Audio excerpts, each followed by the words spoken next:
O que você diria se eu dissesse que a questão em torno do sinal da besta já começou e, infelizmente, a maioria das pessoas ainda não percebeu? Qual é a questão em torno do sinal da besta? Vamos descobrir. A razão pela qual muitas pessoas não percebem é porque a profecia tem sido deixada de lado nas mentes dos crentes. É assustador ver a quantidade de cristãos que evitam o livro do Apocalipse e até mesmo evitam a profecia. A palavra de Deus foi escrita para informá-lo, e com a forma como o mundo está mudando, se você olhar para a Bíblia, verá que tudo o que está acontecendo está literalmente profetizado na Bíblia.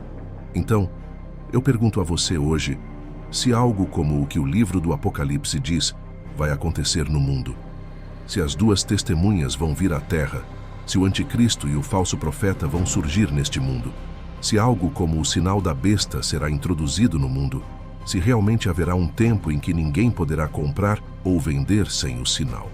Não é sábio para você e para mim estudarmos isso? Não é do nosso melhor interesse entender isso? Apocalipse 13, versículos 14 e 17. Fala do sinal da besta. Mas para entendermos o sinal da besta, temos que voltar no tempo, em um ponto da eternidade, onde Isaías viu a queda de Satanás. Isaías 14, versículos 12 e 14 diz: Como caíste desde o céu, ó estrela da manhã, filha da alva! Como foste lançado por terra, tu que debilitavas as nações. E tu dizias no teu coração: Eu subirei ao céu, acima das estrelas de Deus exaltarei o meu trono, e no monte da congregação me assentarei aos lados do norte. Subirei sobre as alturas das nuvens e serei semelhante ao Altíssimo. Deus não se moveu de seu trono, ele só precisava enviar o arcanjo Miguel contra Lúcifer. E o fim foi que Lúcifer foi derrotado e, junto com os anjos que se juntaram em sua rebelião, foram lançados para fora do céu. Apocalipse 12, versículos 7 e 9 diz: E houve batalha no céu, Miguel e os seus anjos batalhavam contra o dragão. E batalhava o dragão e os seus anjos, mas não prevaleceram, nem mais o seu lugar se achou nos céus. E foi precipitado o grande dragão, a antiga serpente, chamada o Diabo e Satanás, que engana todo o mundo. Ele foi precipitado na terra, e os seus anjos foram lançados com ele. O orgulho capturou o coração de Lúcifer. Ele queria ser exaltado, queria ser adorado. Ele viu a adoração e o louvor que Deus recebia e ele queria para si mesmo.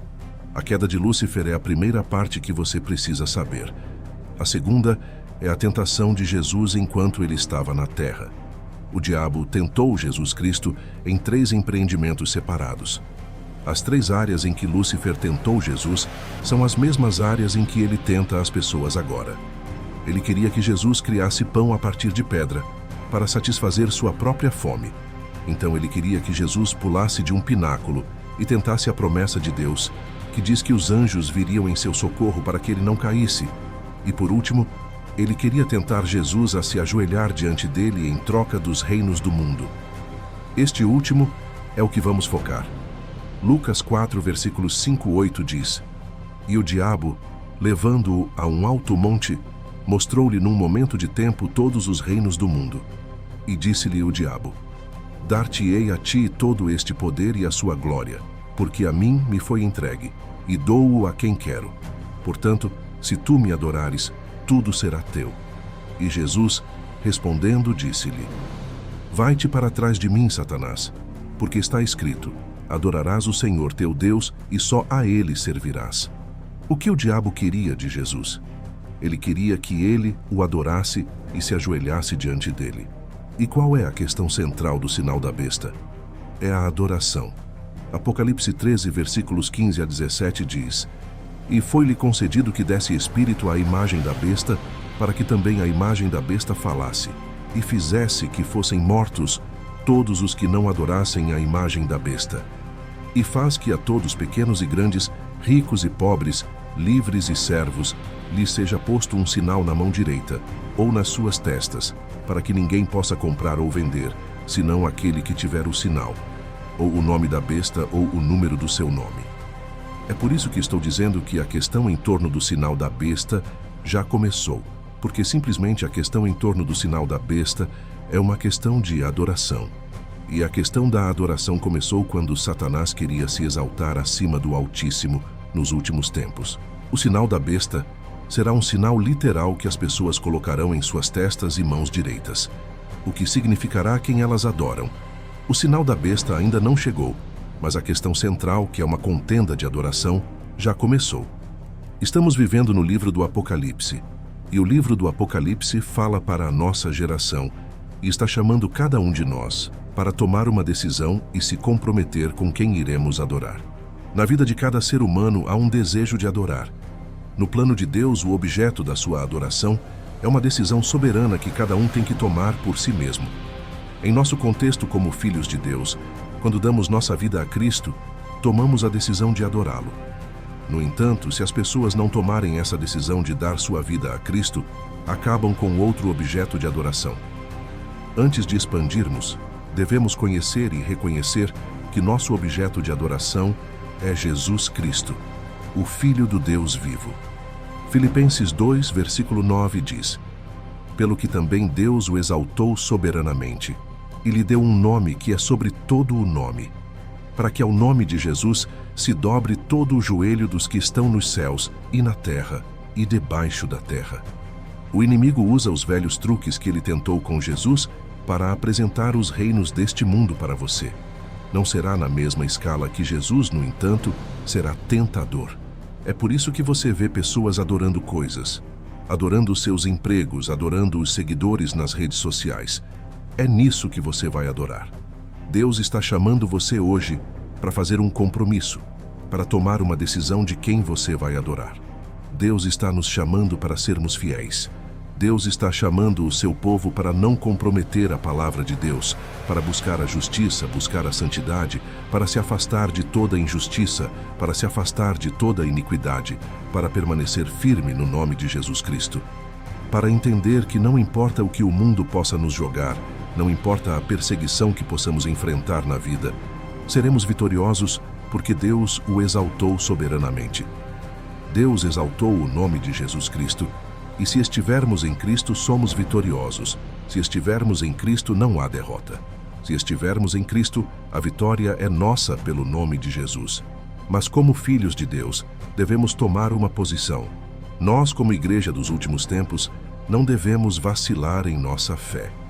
Então eu chamo você, Igreja de Jesus Cristo, para se levantar e ser contado e fazer compromisso, assim como Josué, e dizer que outras pessoas neste mundo podem adorar outros deuses, mas para mim e minha casa serviremos ao Senhor.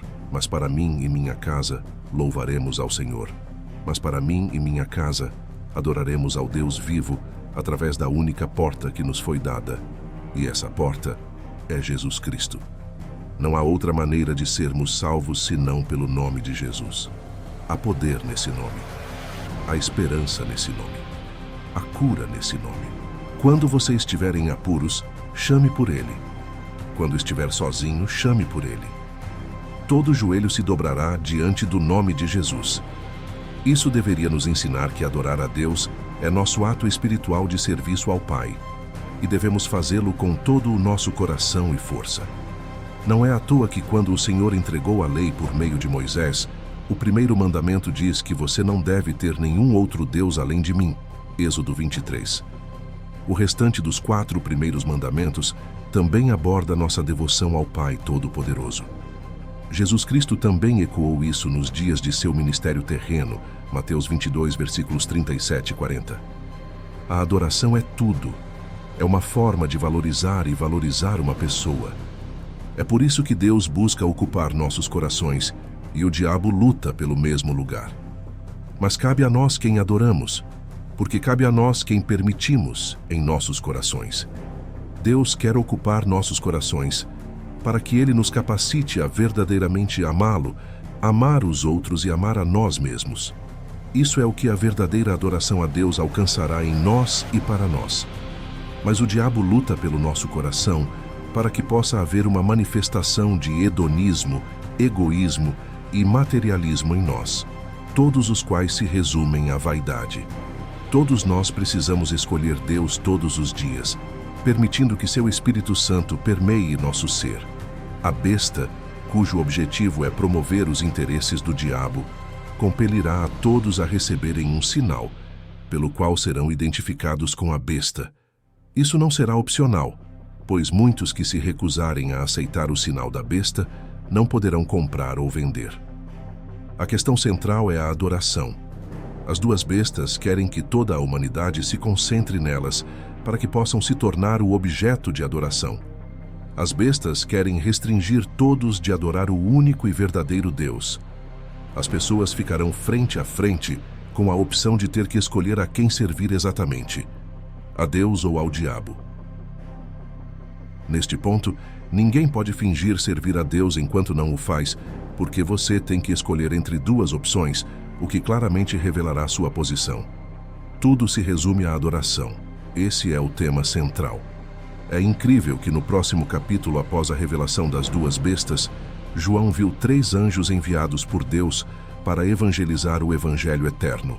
Apocalipse capítulo 14, versículos 6 e 7.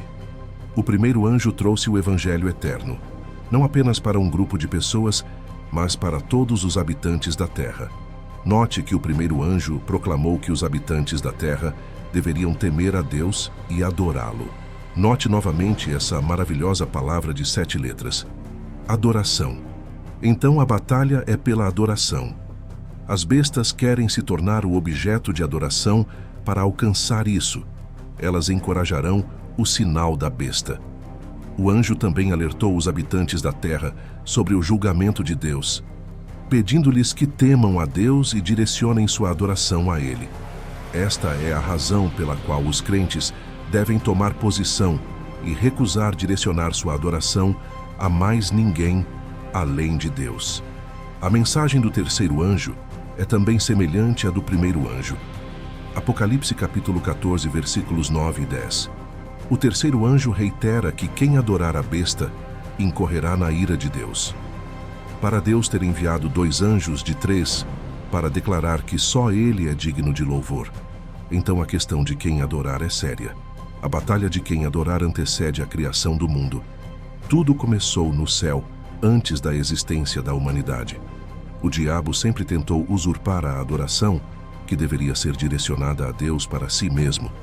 Lembre-se de que o diabo pediu a Jesus que se prostrasse e o adorasse com a promessa de dar a ele todas as glórias deste mundo.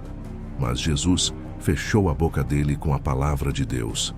Este é um texto bastante extenso e detalhado sobre o assunto do sinal da besta e a questão central da adoração. Se precisar de mais alguma coisa, estou à disposição. Você já se perguntou sobre o significado do sinal da besta e a batalha pela adoração que está acontecendo nos bastidores do mundo? Este texto detalhado explora profundamente esses temas, desde as raízes históricas até sua aplicação nos dias de hoje. É uma leitura que desafia sua compreensão e instiga reflexões sobre o que realmente importa em nossa devoção espiritual. Para se aprofundar nesses assuntos e expandir sua compreensão espiritual, inscreva-se agora no canal Sabedoria do Espírito. Explore os mistérios da fé, entenda os sinais dos tempos e fortaleça sua jornada espiritual através de insights poderosos. Não perca esta oportunidade de crescimento e sabedoria espiritual. Inscreva-se hoje mesmo.